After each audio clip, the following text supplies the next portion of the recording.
Yeah, shading a whole leg. How am I even going to do this? Oh, wait a sec. Okay, that was easier than I expected. Hi, I'm Hive. If you want to shade just as easily and quickly, I will share you some tips. At the end of the video, I'll take a moment to show the brushes I use. They'll also be available below the video in a Google Drive folder. You can download it and use them. Let's start with the basics.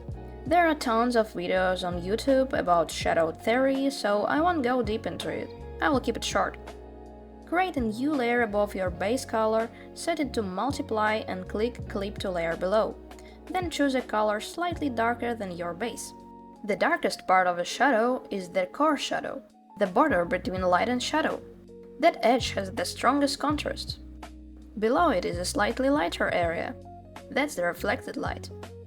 Above it, light and highlight. Please note that the light is always brighter than the reflected light. Now let's add a bit of color. Lock the shadow layer so you don't paint outside of it.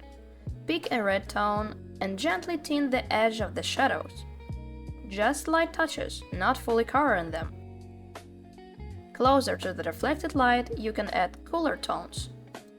Reflected light is the light bouncing off surrounded surfaces. For example, if we have a blue table, the reflected light will be blue. The intensity depends on the material. Now let's move to cast shadows. Using only an airbrush makes them look blurry and muddy. Instead, first draw the shadow following the form of the object. Fill it with the one color, and again, lock the layer so you don't go outside the shape. Start darkening it closer to the object. The closer the shadow is to the object, the darker it is. Then blur it. The farther the shadow gets, the softer and lighter it becomes. The closer it is, the sharper and more contrasted it should be. Pretty simple. Distance equals softer and lighter. Let's repeat. Core shadow at the border of light and shadow, darkest area. Reflected light, darker than the light itself. And then the light and highlights. Now about blur. To avoid shadows looking flat but also not overly blurry, I blur only one side and keep the opposite edge sharp. For rounded muscles, I outline the outer edge and the light shadow's boundary, then blur in the way that naturally creates reflected light underneath. Let's look at examples. You already saw the leg at the beginning of the video, now the tail. First, clear defined lines. Then I blur only one side. On top, I add a soft airbrush shadow.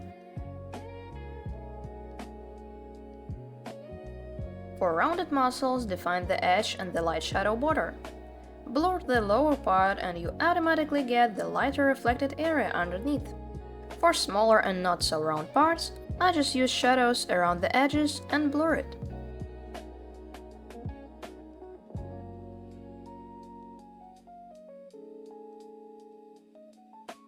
At the end, you can add highlights.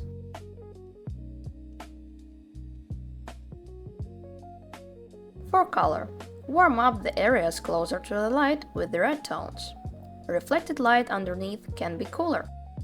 Of course, it all depends on the lighting, and sometimes it can be the opposite. I'm just explaining the basic foundation without going into complex color system. And again, light and shadow boundary darkest. Then light and highlights. Reflected light below.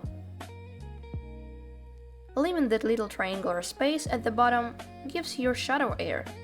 They won't look flat or sealed off. They will feel lighter and more alive. And be careful with blur. If you overdo it, everything turns into a muddy mess. Now shadows on 4. First, cast shadows from the upper strands of 4. Then shadows on the lower part of the strands themselves. And a little blur. Just a little. Then create a new layer, take a bigger brush and add larger strokes at the top and bottom, leaving space in the center. And finally, on another new layer, add highlights with strokes. You can do it in a simple way. Draw a rectangle and erase parts of it, but I prefer using strokes. And these are all my shading tips. Next I will tell you a little bit about my brushes. I have a default blur and a speed blur. It's great for motion effects, softening lines, or creating floating dust particles in the background. Next is the fingertip brush. It smudges parts of the drawing, and I use it all the time for painting spots on form. It also works really well for water streaks or smoke, especially when combined with the speed blur.